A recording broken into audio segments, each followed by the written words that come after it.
The Strangest Secret by Earl Nightingale. Many years ago, 2005, I found myself in around $50,000 debt. Even though I had a really well-paying job and I worked in corporate, I still found myself in $50,000 debt. And in retrospect, looking back, I recognize that there is a very important distinction when it comes to wealth. You see, if you don't have the wealth consciousness, if you don't have your subconscious mind programmed in a way that not only generates wealth, but keeps wealth and compounds wealth and allows you to take wealth and create more value for others, then everywhere you go, there you are. And no matter how much money you make, you'll find a way to lose it and become even more jaded by it. This is why you hear the quote, "Money is the root of all evil." Now, the reality is that money is not the root of all evil, and that money only brings out more of who you are.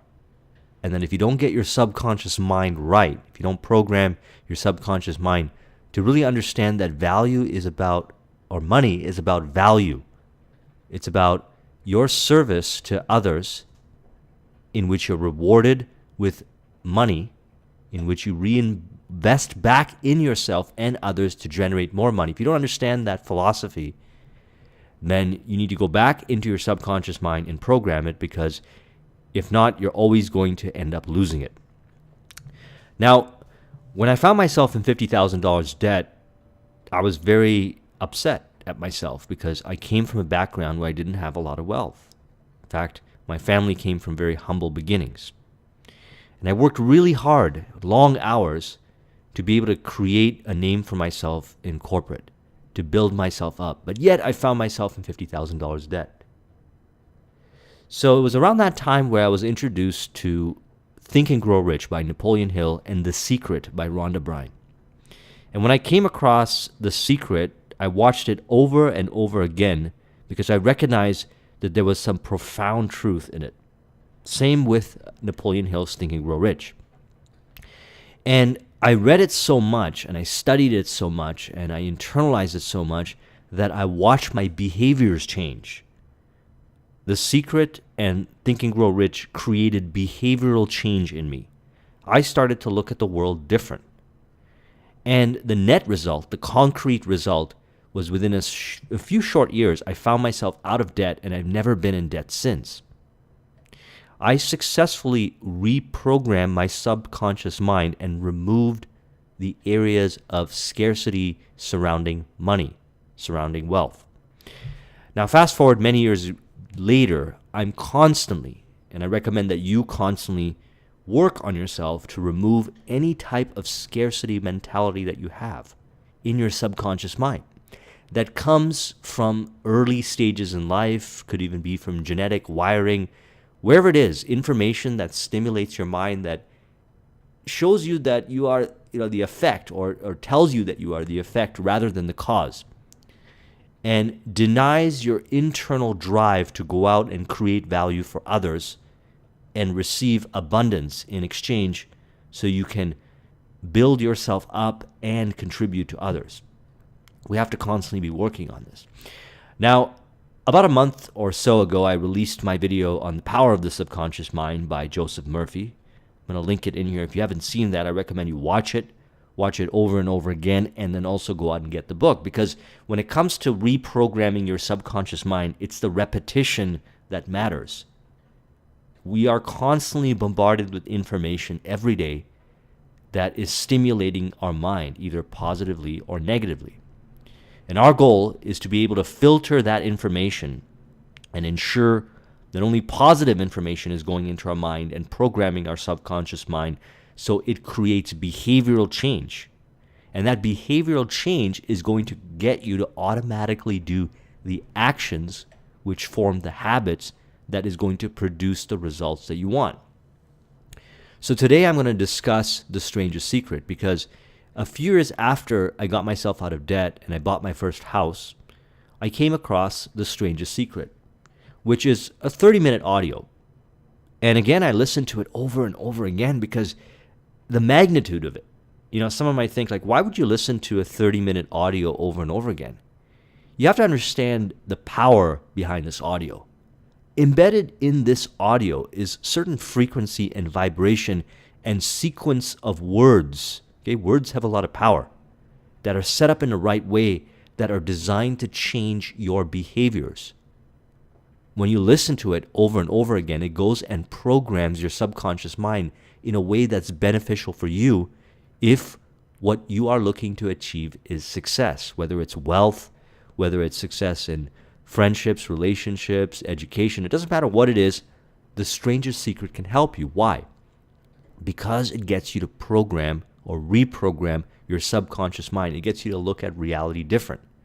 And you have to see it over and over again. Now, before I get into the discussion, and you're probably thinking, or maybe thinking, why am I discussing a 30-minute audio or a 30-minute transcript in such detail? Because I found that there's a lot of granularities. And when you deal with profound information at a high level that the audio is presented in The Strangest Secret, there are many aspects, many components, many nuances to each sentence that is worth further exploring. So even if I speak for 3 hours, 4 hours, 5 hours about the audio, the 30-minute audio, I still wouldn't grasp the magnitude. Just like Think and Grow Rich. You could read that book over and over again at different stages in your life, and it will have more higher level, profound meaning each time you read it, provided that you were taking action and you were really taking it seriously.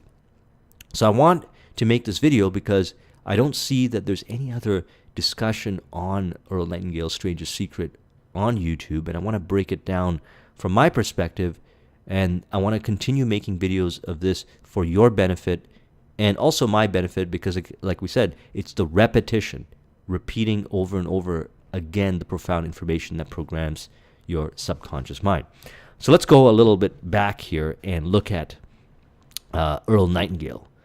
So Earl Nightingale began work in the radio industry, and he eventually became a motivational speaker, or I don't like to even call him a motivational speaker. I think he's a transformational speaker. His ability to use words to transform people is what he did really well. And in 1949, he was inspired while reading Think and Grow Rich. And, if you haven't read Think and Grow Rich, you should go and read the book, because that book has created more successful people than any other book.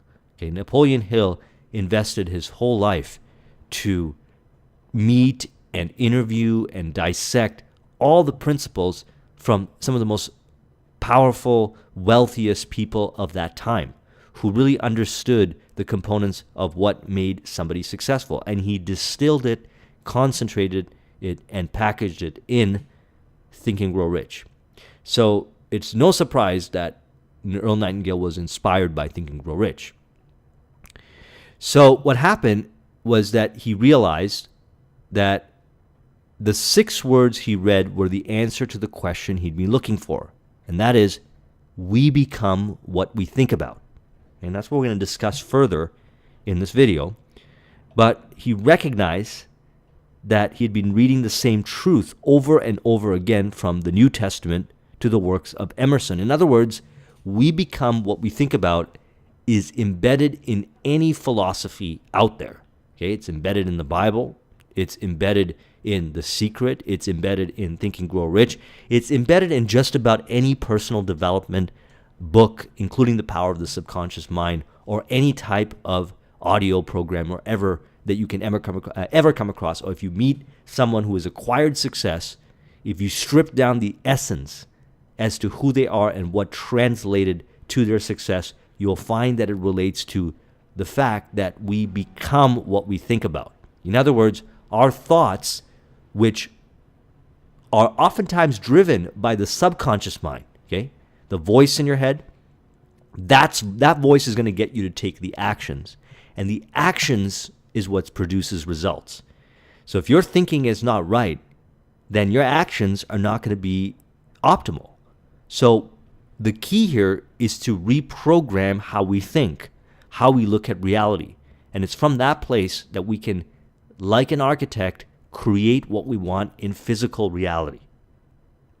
Okay, so in 1956, he produced a spoken word called The Strangest Secret, which sold over 1 million copies, making it the first spoken word recording to achieve gold record status. Okay, over 1 million copies.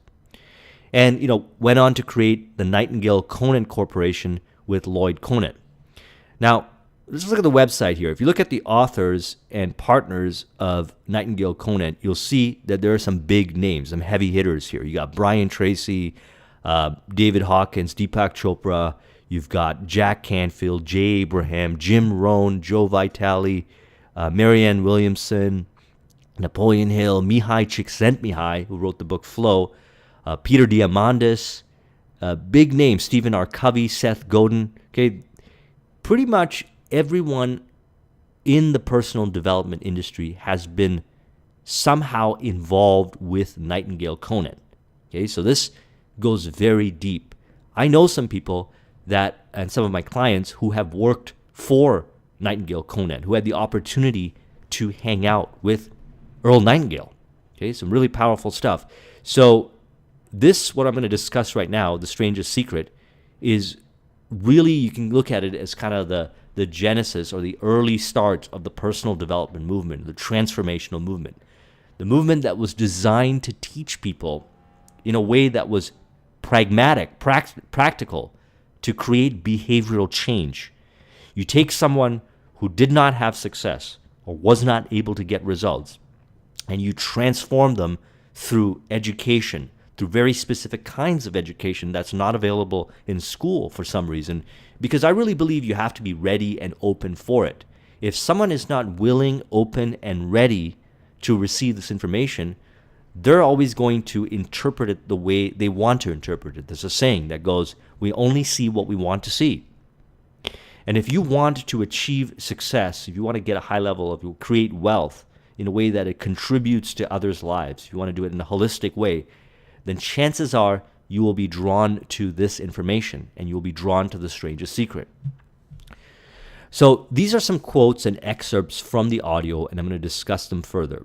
This is no substitute for the audio, okay? So you have to listen to the audio. You have to get the audio, and you have to listen to it not just once or twice, but thousands of times. You have to listen to it every day, and you have to listen to it multiple times, over and over again. Listen to it when you're driving. Listen to it when you're at the gym. Listen to it when you're walking, because that information, even if you hear it the first time and you think you got it, that's not how the subconscious mind gets programmed. You have to make that information who you are, and it has to be written and wired in, and the neuroplasticity has to be created in the brain through the repetition. And it's through the repetition of listening to it over and over again that creates the actions, as I mentioned, and the actions create the behaviors which reinforce this kind of thinking. And the more you do it, the more you'll see your results change. Okay, so this is not a substitute for the audio. You have to listen to the audio a number of times. So here we go, the introduction. Some years ago, the late Nobel Prize-winning Dr. Albert Schweitzer was asked by a reporter, "Doctor, what's wrong with men today?" The great doctor was silent for a moment and said, "Men simply don't think. Men simply don't think." Now, if you look around in society, most people are thinking, yes, but they're thinking based on what other people tell them to think. So in other words, they're not really thinking about what they want to think, what they intuitively should be thinking, their heart's desires, but rather they're looking around to see what everyone else is doing, and based on that, they think. They are told what to think by the media, they're told what to think by family and friends, they're told what to think by ads and certain kinds of TV shows and something like that is designed to get them to go down that groove, which is not actually the groove they want to be in, which is probably most likely not who they are, which is getting them to be more like a consumer rather than a producer. And there's a lot of other people out there who don't even think at all. They just kind of do what everyone else is doing. If everyone wakes up at 7 a.m. and goes to work at 9 a.m. and does the 9 to 5, they go and do it also. Again, to each their own. To each their own. Everyone is allowed to live the way they want to live. But if we're looking to recreate, retransform and build a successful life for ourselves, then we have to think differently. And specifically, we have to think in a certain way. And the thinking in a certain way is what, like I said, creates the actions, which creates the behaviors, which produces the results. So we live in the richest era that's ever existed on the face of the earth. If you live in North America, Europe, in most countries, you have access to a lot of people. You have access to opportunity. If you're able to watch this video right now, you have access to the internet, which allows you to connect and collaborate with people for free or nothing, which allows you to sift and sort and find the specific information that you need that is going to create the results that you want. You have access to this right now. People used to, hundreds of years ago, travel the world to find really wise people that were able to achieve the kind of success that they wanted. And now you have access to this. So when Earl Nightingale made this recording, he didn't even talk about what in context to what we have today. This is the richest era that ever existed on the face of the earth. And the reality is, the reason why we don't take it seriously or we don't value it is because he talks about this, is because what's free, and this is all free now, we don't really put much value on. And the reality is, the things that came to us free are the most valuable things, like our health, our passions, information that you get access for free on the internet now that people used to pay thousands of dollars for, you now have access to. And we have a cognitive bias in the brain. We just don't value it. But if you can learn to reprogram your subconscious mind to value what is free by appreciating, by being present to what you're doing right now and observing what you're doing right now and valuing not only what you're doing right now, but everything you do, you're going to start to see that there's riches everywhere. And you'll be able to take these riches, these raw materials, and create more value, which is going to create more success for you. So let's look at what the definition of success is. Success is the progressive realization of a worthy ideal. Okay, progressive realization of a worthy ideal. In other words, when we see somebody who has like a lot of wealth, maybe they have a really nice car and they're dressed really well, they have a really big house, and let's say we don't have it, we might compare ourselves with them and say, that person is a success and we are not. And until we have those material possessions, we will become successful. The reality is that you can only acquire those material wealth pieces, if you wanted it, after you have become successful, because success is the progressive realization of a worthy ideal. In other words, when you make a decision that you are going to go after a goal, whether it's wealth, fitness, whatever, and you go to work towards that goal every day, you dedicate a lot of time every day, you read, you study, you implement, you remove things from your awareness that no longer serves you, you have become a success because you are progressively realizing the worthy ideal. You're not just like once in a while doing things. You're doing what Stephen Pressfield talks about, and I made the last video I made on the war of art, going pro. Okay, you're going pro. You're taking this seriously. You're taking success seriously. And because you have taken it seriously, you are a success. And when you see yourself as a success, you attract more opportunities because you carry yourself a certain way, you project a certain energy, and people are drawn towards that. They'll start migrating and moving towards you, and they will start contributing to your purpose. Okay, you can look at it, this is how Nightingale Conant was built. A success is anyone who is realizing a worthy, predetermined ideal because that's what he or she decided to do deliberately. In other words, you sat down and you said, I want to become this.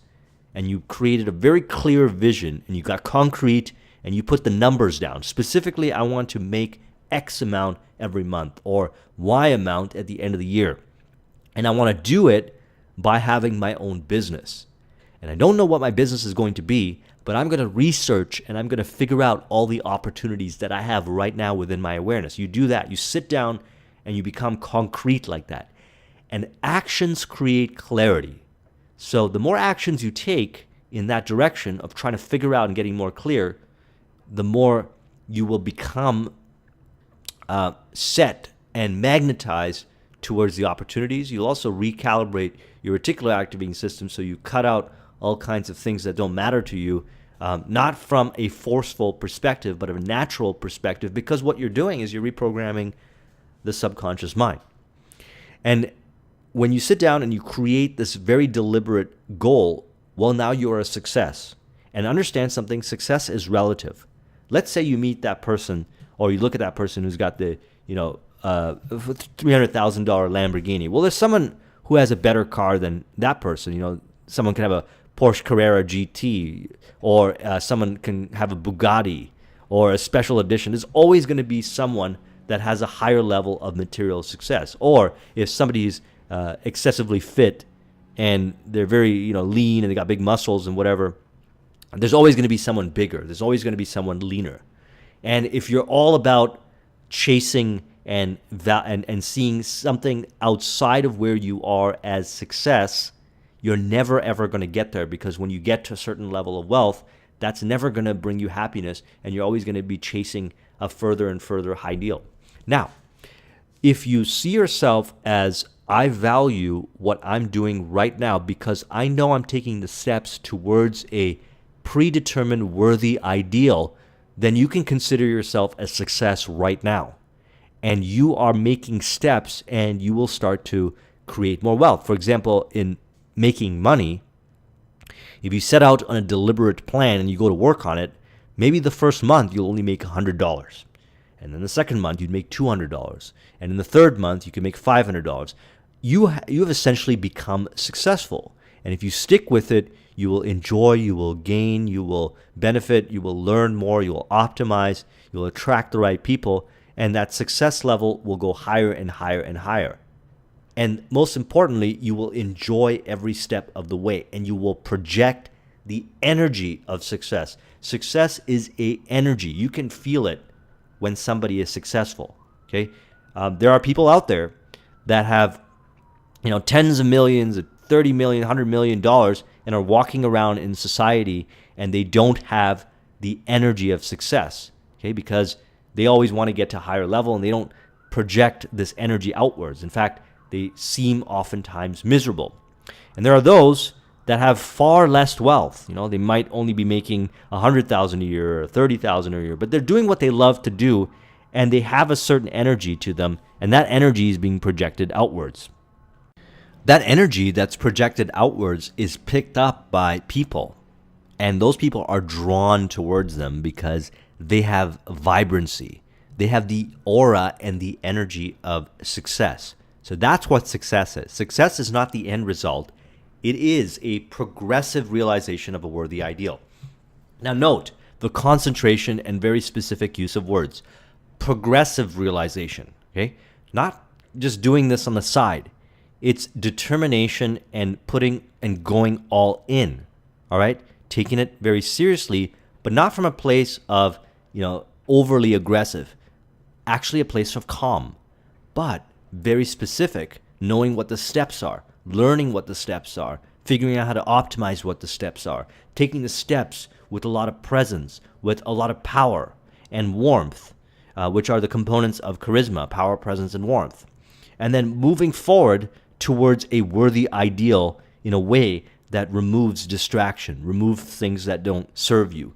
Constantly optimizing and being excited about it. That's the definition of success. Goals. People with goals succeed because they know where they're going. It's that simple. Failures, on the other hand, believe that their lives are shaped by circumstances, by things that happen to them, by exterior forces. So the key here is to recognize that you are the cause. You are the one that created your reality, and you have to accept it. You have to accept 100% responsibility for everything that has ever happened to you in your life, and everything that's happening right now, and that's everything that's going to happen to you in your future. Because it's from this place where your brain and your mind gets recalibrated to look for what can be done. Those that see themselves as the victim or those that feel that they have been governed by external forces. It doesn't matter what kind of external forces, whether it's your spouse, the government, whatever is going on, external forces. If you believe that whatever it is external has power over you, well, then you become what you think about. You create the stories that facilitate those things that give the power away, that essentially take your power, not because they actually do, but because you give them the power. Okay? A lot of times we want to blame people for why we don't have what we have. We want to blame health. We want to blame all these different kinds of things. There are so many things that we have control over, and because we're so caught up in blaming the external world, no matter how legitimate it sounds, we don't look for those opportunities. We can't see them because our mind is preoccupied or too occupied thinking about things we don't have control over. So in order to very successfully implement, and I believe that there's no level to how much you can understand this information. And that's why the repetition and listening to it over and over again, it creates further, deeper understandings. You start to recognize that you actually had even more control. Okay, you might think sometimes like, okay, now I see myself as in control of my life. Well, if you keep continuing down this path, 5 years from now, you're going to look back and you're going to say, wow, at that time I thought I was in control of my life, but now I recognize that I'm even more in control of my life because I see even more possibilities and I see even more things that I could do. And you're going to get to a point where you don't blame anyone for anything. You're not going to blame your partners in business, your relationships. You are always going to take 100% full responsibility. Now, the interesting thing about this is that those that don't take responsibility, you're not going to be attracted to them. They won't be in your awareness. And not because you forcefully push them away, because you're in a different frequency. You might be living in the same planet, on the same earth, but you're in a totally different vibrational reality because you think a certain way. And you're not going to gel, you're not going to jive with people that don't take responsibility. You're going to be surrounded by people that take responsibility. And that's a beautiful thing because together you're going to create more value. And from that value that you can create, you're going to create more wealth for yourself, which you're going to be able to reinvest back. But you have to start with goals, because when you have a goal, when you know very specifically as to where you're going, then you know how to optimize. You know where you're taking responsibility, where you're not taking responsibility, where you're flowing, where you're tensing up, where things are holding you back. You're able to foresee things that are coming up because you can relate them back to the goal. It's kind of like having a litmus test or a needle to measure the frequency or whatever you want to call it. But essentially, when you have a goal, when it's very specific, and you have to get clear on specifics, and the more specific you can become, and this is not talking about being narrow-minded.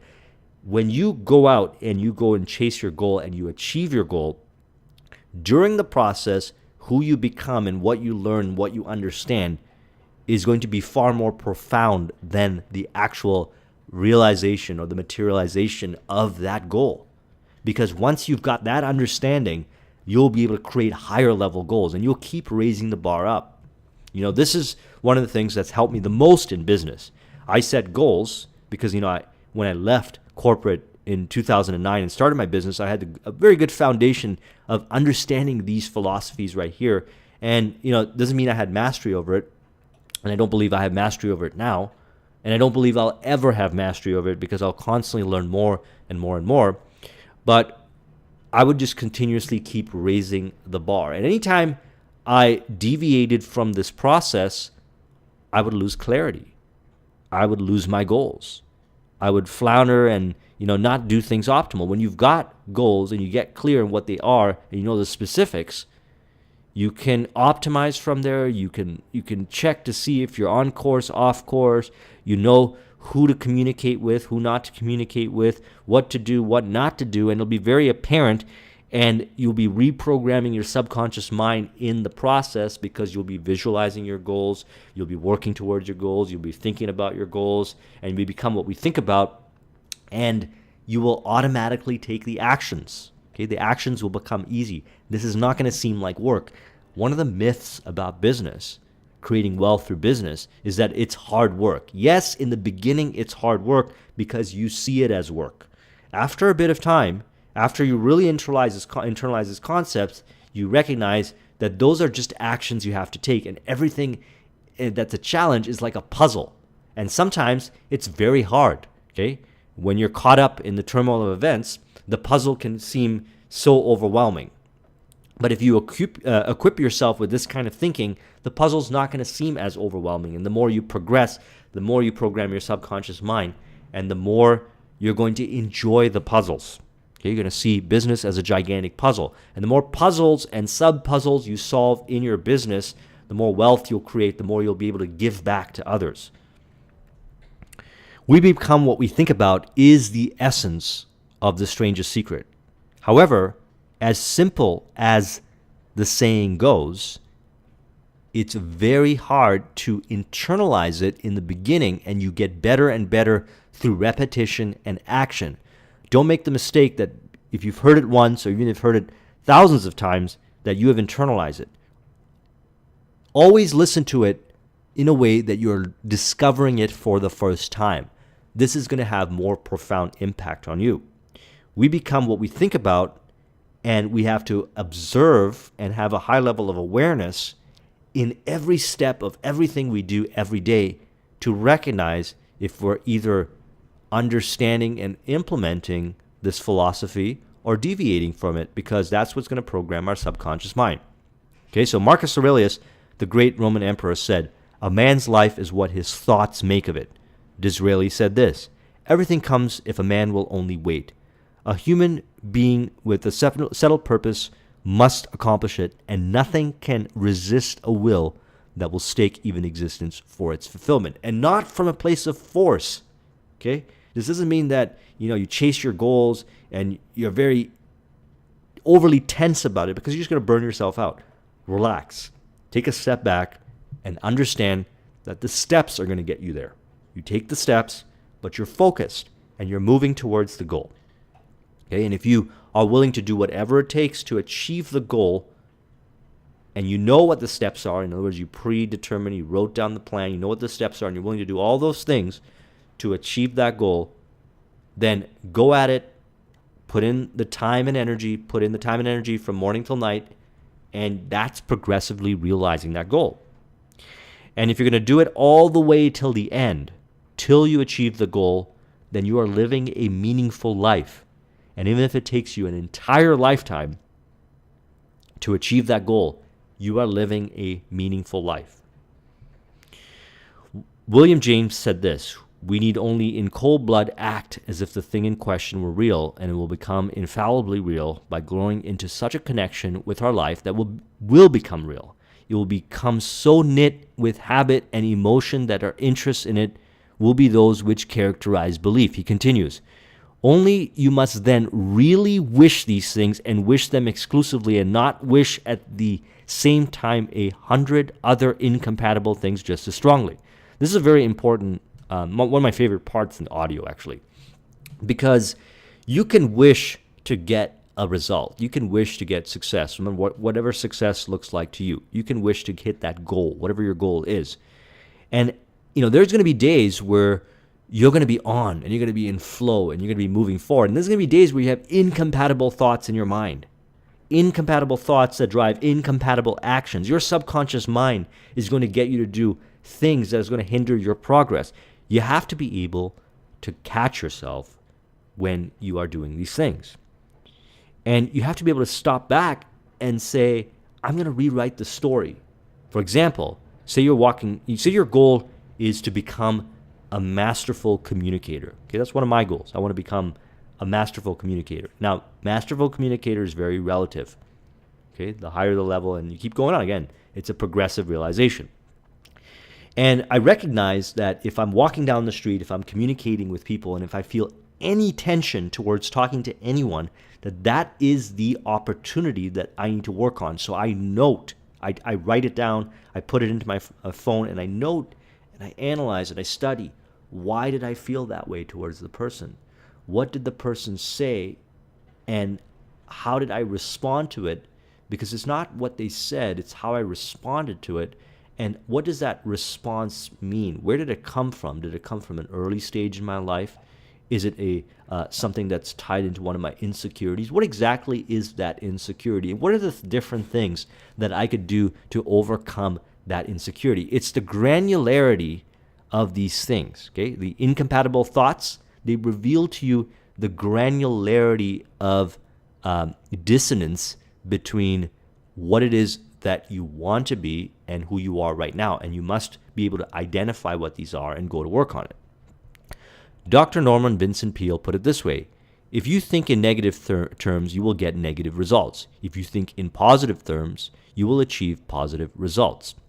Now, one of my favorite exercises to do is actually while I'm exercising, while I'm on the bike or on the treadmill, is I listen to Earl Nightingale's Strangest Secret. And the harder my workout becomes, like let's say I'm hitting the wall when I'm running, or I'm getting tired, I'll notice negative thoughts coming into my mind because my brain is not wanting to accept that I become what I think about, that I have responsibility. Because then what it means is that I was essentially have to accept responsibility for the pain I'm feeling. And it's very easy to just be like, I just want to stop running this treadmill. I don't want to do this anymore. It's harder to say, I enjoy this pain. This pain is going to grow me. It's going to grow my muscles. My cardiovascular health is going to improve. That's harder. And to me, those are opportunities because I've trained myself to be able to say, okay, this is what's going on right now. And that's a negative thought. I'm going to try to rewire it. Again, not from a place of force, but from a place of allowing. I'm going to focus back on the audio. I'm going to listen to see how this audio is the truth. And when I do that, and I do that for an extended period of time, when I step off the treadmill or I finish my run, I have a sense of confidence and empowerment that has transformed me from a higher level. Why? Because through that process, and there's many different ways of doing this, through that process, I am reprogramming my subconscious mind. My subconscious mind has been programmed for many years to say not to go past things or break plateaus when it gets hard, to see hard work as this painful thing, to see working out as this really hard thing that nobody wants to do. And that's why if you look around, most people don't like going to the gym and stuff like that because it's stressful, it's pushes their cardiovascular limits, and they don't want to feel that discomfort. They look at discomfort like it's a bad thing. What they're failing to recognize is that discomfort can be transmuted into comfort when you recognize that it's going to contribute towards your goals. If you do that, if you can do that, what I'm just saying right now, then you've successfully transmuted the energy. Okay, Napoleon Hill talks about this in Think and Grow Rich, transmutation. You can transmute energy. You can't destroy energy, but you can shift energy from one way to another way, and you're changing the negative thought or negative talk in your mind into positive. George Bernard Shaw said, people are always blaming their circumstances for what they are. I don't believe in circumstances. The people who get on in this world are the people who get up and look for the circumstances they want, and if they can't find them, make them. Okay? So the first step is to believe that you can create, to see yourself as a creator.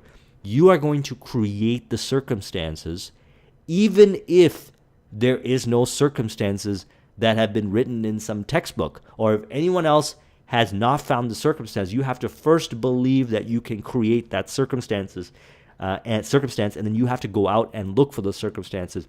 And I can't tell you how many times during my more peak states of when I was really internalizing this information, where I pushed through situations where most people would tell me that no circumstance exists to make that happen. But I did it.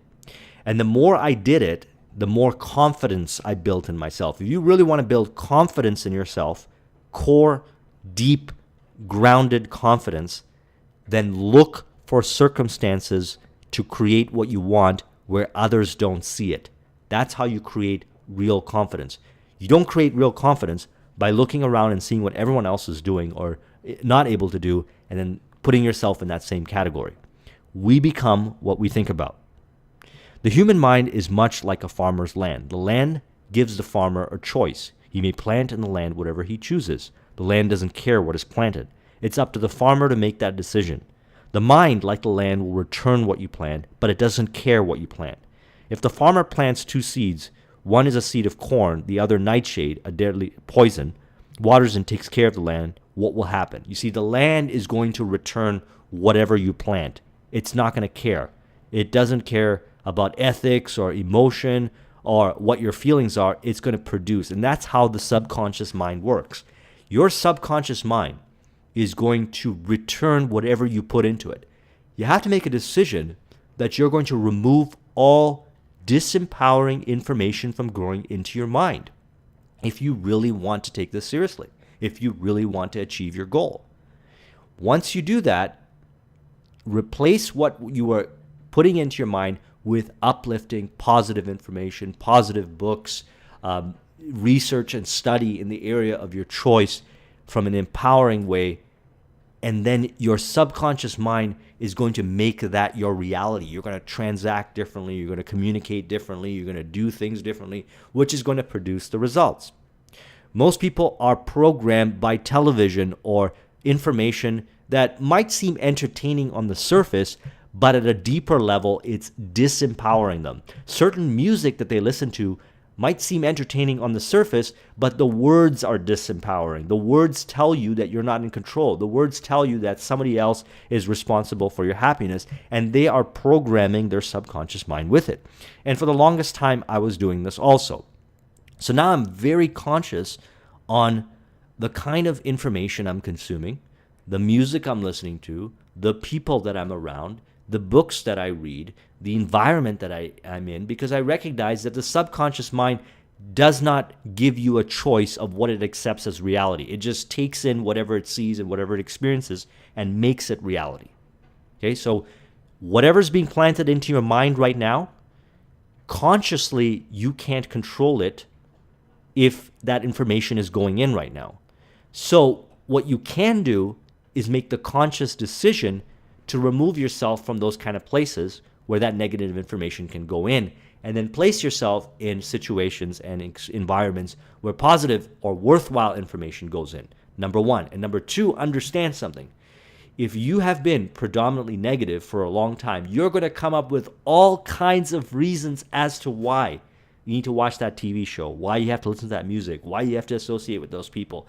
It's going to hit your morals. It's going to hit your logic. It's going to hit you all kinds of reasons, because that's what the subconscious mind does. It keeps reality governed. And you're going to have to be aware of that, and you're going to have to make sure that you are overcoming that. One of the best ways to do that is to constantly be listening to The Strangest Secret by Earl Nightingale, because it's the repetition that's going to get you to notice at a certain point when you're making a left, when you should be making a right, and you're going to do it, and that's going to start changing your subconscious mind.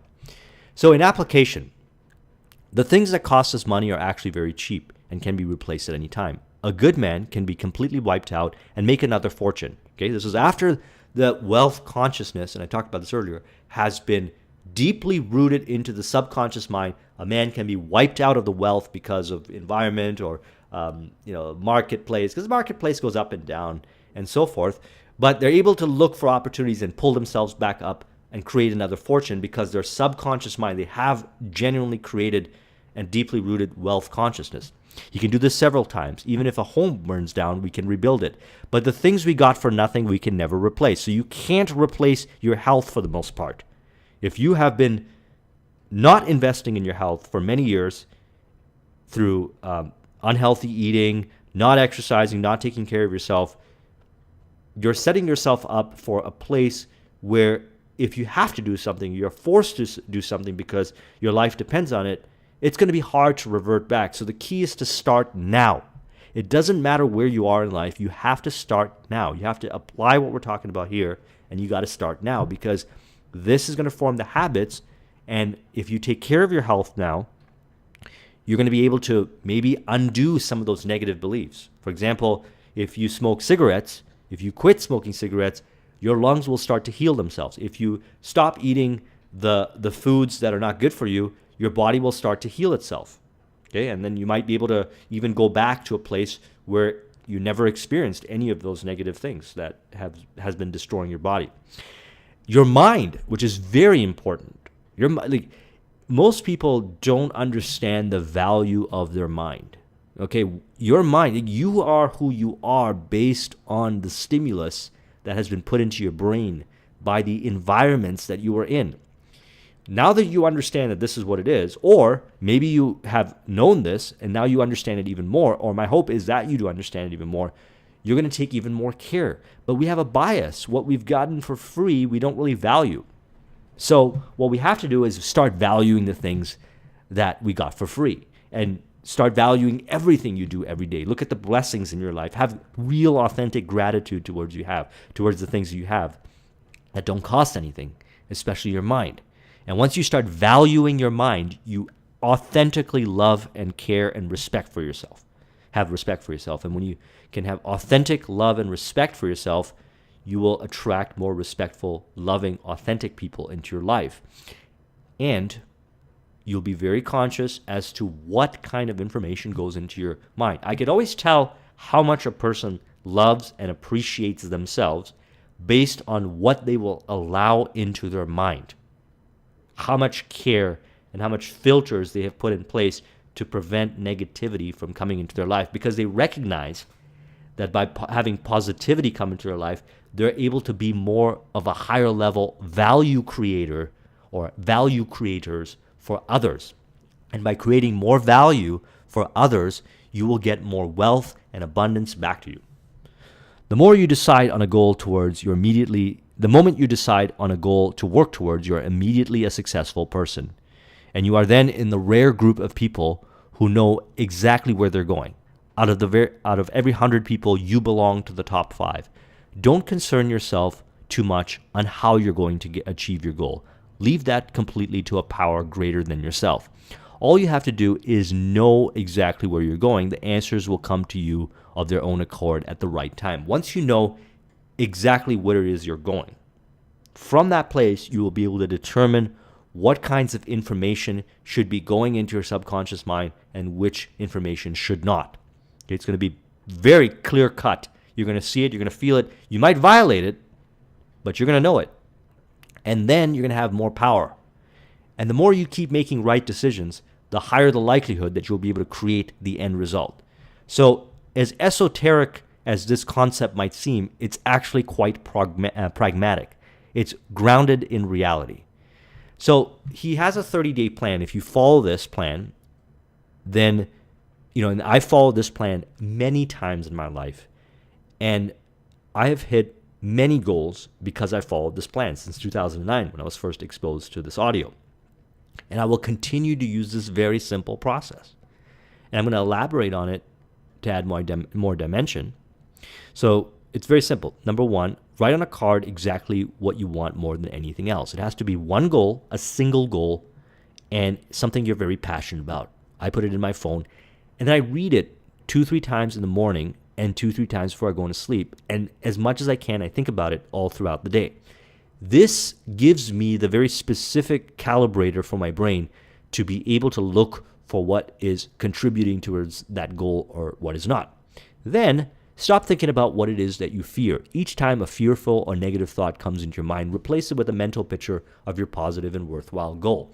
Not from a forceful place, just let it go. And this is why I recommend practicing meditation, because meditation trains you how to let go. Okay, Vipassana meditation, which is the kind of meditation I do, improves concentration, which allows you to improve concentration towards your goal, and also teaches you how to let go of things that don't serve your goal. And the more you can apply meditation or meditative style practices, because meditation is, you can even do active meditation like working out or being very consistent on Pomodoros for a specific task you're doing. All those things improve your ability to differentiate what's positive and what's not. And when you repeat this over and over again every day, where you're conscious and aware of the negativity that's coming into your mind, and you put systems in place to remove that negativity. Systems. That means systems that if you are addicted to television and you recognize that there's a lot of negativity in television that you're watching, disconnect your cable today. Actually, call up your cable company and cancel it. If it's negative websites that you go on, if you find that Facebook, for example, is very distracting, it's giving you far more negativity than positivity, delete it. Okay, what's more important to you? Your goal or giving in to past behaviors that move you away from your goal? Is there negative environments that you go to? Don't go to them anymore. Do you have to remove yourself from a certain place where you're living and move somewhere else? Do that. Those are systems. They add layers before you give in to the negativity. And the more systems you put in place, the less likely you're going to rely on willpower. We don't want to rely on willpower because you only get certain amount of willpower. And most of that willpower is available in the morning. That's why, you do workouts and your highest level tasks in the morning. As soon as like 5 p.m., 4 p.m., or after starts to happen, you will not be able to have as much willpower. And then your systems are going to make a difference as to whether you deviate from your process or not. Your success will always be measured by the quality and quantity of service you render. Okay, so if you believe that you can make money by deluding someone else, you will end by deluding yourself. This is a game with yourself you're playing in life. Everyone is your mirror. Everything in reality is your mirror. What you put out will come back to you. Once you start to get really deep into this, you recognize how true that is. And if you make money by deluding someone else, I'm not here to raise the moral card or anything like that, but we're looking at long-term success. You're creating more disconnects in your brain, more disconnects, and this is about clarity.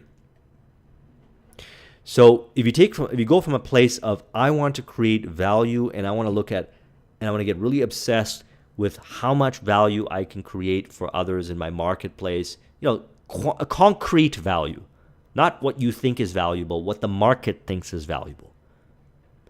And then you go out and you figure out how to multiply that value at higher magnitudes or increase quantity and quality of that. That's going to bring more wealth back to you. You're going to see it. Above all, don't worry.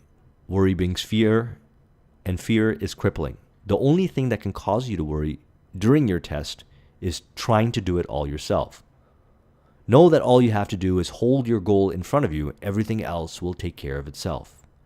Take the 30-day test, then repeat it. Then repeat it again. Each time it will become more a part of you until you'll wonder how you ever lived any other way. Live this way, and the floodgates of abundance will open and pour over you more riches than you may ever dreamed existed. Money, yes, lots of it. But what's most important, you'll have peace. You'll be in the wonderful minority who lead calm, cheerful, successful lives. Hope you enjoyed this video. Thank you very much for watching. Want a copy of this mind map? It's going to be in the link in the description. I will talk to you soon. Take care.